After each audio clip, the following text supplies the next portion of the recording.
कौन हो तुम? यहां आने का दुस्साहस कैसे किया तुमने? प्रभु श्री राम,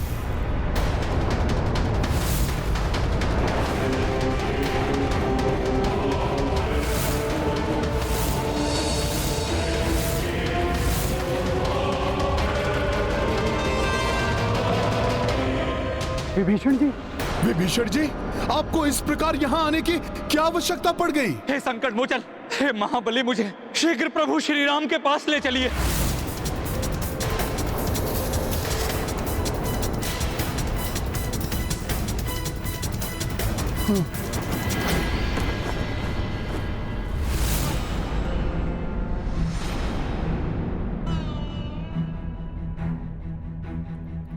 विभीषण जी, प्रभु श्री राम ने आपको भ्राता समान ही माना है। आप प्रभु के श्रेष्ठ भक्त भी हैं। फिर आपको प्रभु से कैसा संकोच?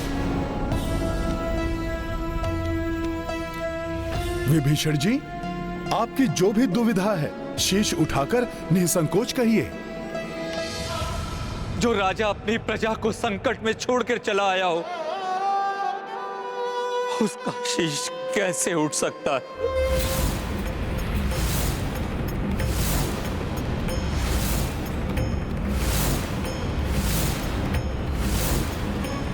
अर्थात लंका पर कोई संकट आया है विभीषण जी?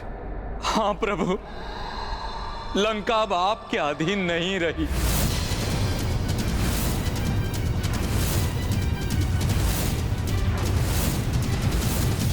अब वहां धर्म का नहीं, पाप का पुनः राज्य शुरू हो गया है। ये कैसे हुआ? क्या हुआ? स्पष्ट बताइए विभीषण जी। प्रभु, कुंभकर्ण के पुत्र निकुंभ ने राज्य हथिया लिया है और मुझे। निकुंभ ने? हाँ हनुमान, और मुझे कायरों की भांति वहां से पलायन करके यहाँ। परिस्थिति को भांपकर यदि कोई राजा दूसरे राजा से सहायता मांगता है तो उसे कायर नहीं, बुद्धिमान कहते हैं। कम सामर्थ्य होकर भी वहीं रहकर सामना करने वाला मूर्ख तो होता ही है, और उसकी मूर्खता के कारण वो अपने और अपनी प्रजा दोनों के प्राण संकट में डाल लेता है। किंतु निकुंभ ये कैसे कर सकता है? उसे तो हनुमान जी ने युद्ध में मार दिया था और अंतरिक्ष की अतल गहराइयों में फेंक दिया था। निकुंभ को वरदान प्राप्त है कि वो किसी भी प्रकार मृत्यु को प्राप्त नहीं हो सकता। जब तक उसका शीश उसके धड़ से विलग ना हो जाए, तब तक वो बार बार अधिशक्तिशाली बनकर सामने आएगा। उसकी माता ने भी उसकी सहायता की। उसकी माता अर्थात कुंभकर्ण की पत्नी? हाँ हनुमान, अपनी माता के उकसाने पर वो सीधे लंका चला आया। उसकी माता भी उसके साथ थी।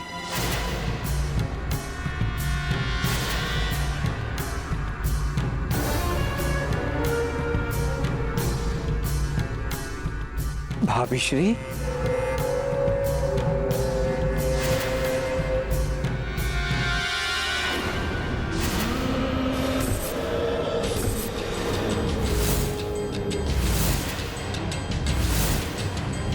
क्या हुआ? इस राज सिंहासन के वास्तविक अधिकारी महाबली निकुंभ को देखकर भयभीत हो गए। द्रोही काका विभीषण,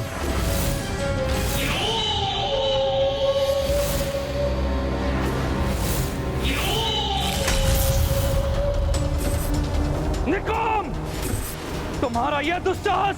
सैनिकों, बंदी बना लो इसे।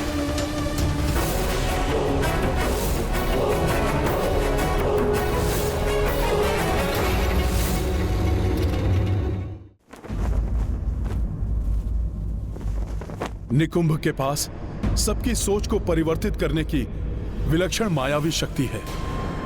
वो इसी शक्ति से संसार में राक्षसी सोच का विस्तार करना चाहता है। महाराज सुमद के राज में तो उसने अपनी इस शक्ति से सबको ही निद्रा मग्न कर दिया था। मैं भी शीघ्र ही समझ गया था कि उसने अपनी माया से सबकी बुद्धि को भ्रमित कर दिया। अतः मैंने शीघ्र ही अपनी तलवार निकाली, किंतु उसने अपनी मायावी शक्ति से मुझे निहत्था कर दिया और बार बार मायावी शक्ति का प्रहार किया।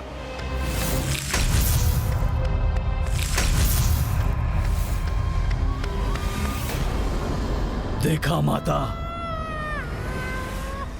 ये मुकुट भी जानता है कि कौन है इसे धारण करने योग्य, इसलिए ये स्वयं ही मेरे पास चला आया। पाप का विस्तार हो, अधर्म की जय हो।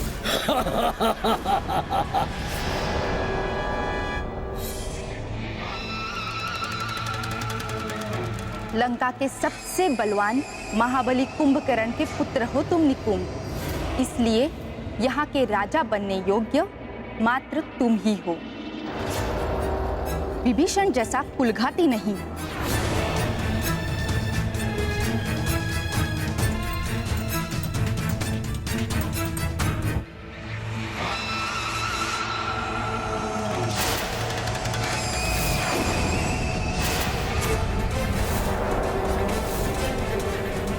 निकुंभ, विभीषण गुप्त मार्ग से भाग निकला है। यदि वो पुनः राम से जा मिला तो अनर्थ हो जाएगा। मैं तो आपकी शरण में सुरक्षित हूं प्रभु, किंतु लंका में निकुंभ न जाने क्या क्या मेरी परिवार और प्रजा पर अत्याचार करेगा।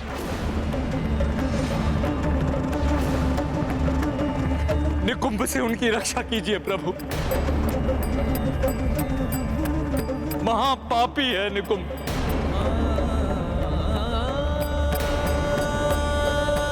विभीषण जी, प्रभु श्री राम की शरण में आने वाले का सदैव ही कल्याण होता है। प्रभु उस पापी को दंड अवश्य ही देंगे।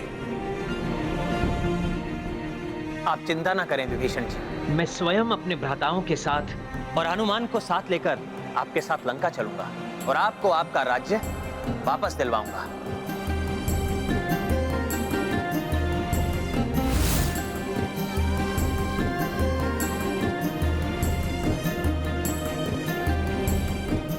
निकुंभ ने स्वयं ही आमंत्रण दिया है अपनी मृत्यु को। लंका में आकर, लंका में आकर, लंका में आकर।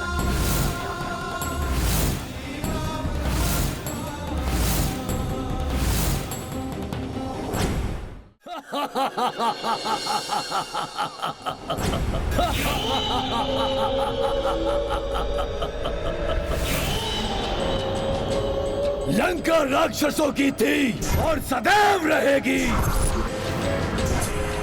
राक्षसों का संहारक राम हमारा शत्रु है। उसकी अधीनता हम कैसे स्वीकार कर सकते हैं? कभी नहीं।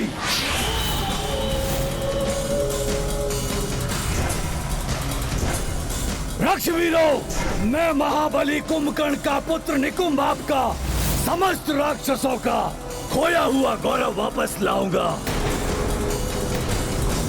किंतु ये तभी संभव होगा जब आप सब मेरा साथ देंगे। बोलिए, देंगे मेरा साथ? हाँ, हमें राम स्वीकार नहीं। राम हमारा शत्रु है, उसकी दास्ता हम नहीं करेंगे। स्वयं बलवान है, महान है। बलवान किसी के अधीन नहीं रहते। मैं आप सबको विश्वास दिलाता हूँ कि फिर से हमारा समय आएगा। पूरी धरती पर हमारा राज होगा। तीनों लोकों पर रक्ष परचम लहराएगा। तीनों लोकों पर आकाश में हमारा ही सूर्य उगेगा। बोलो, किसका सूर्य होगा आकाश पर? किसका सूर्य होगा आकाश पर? ये क्या अकस्मात ये अंधकार?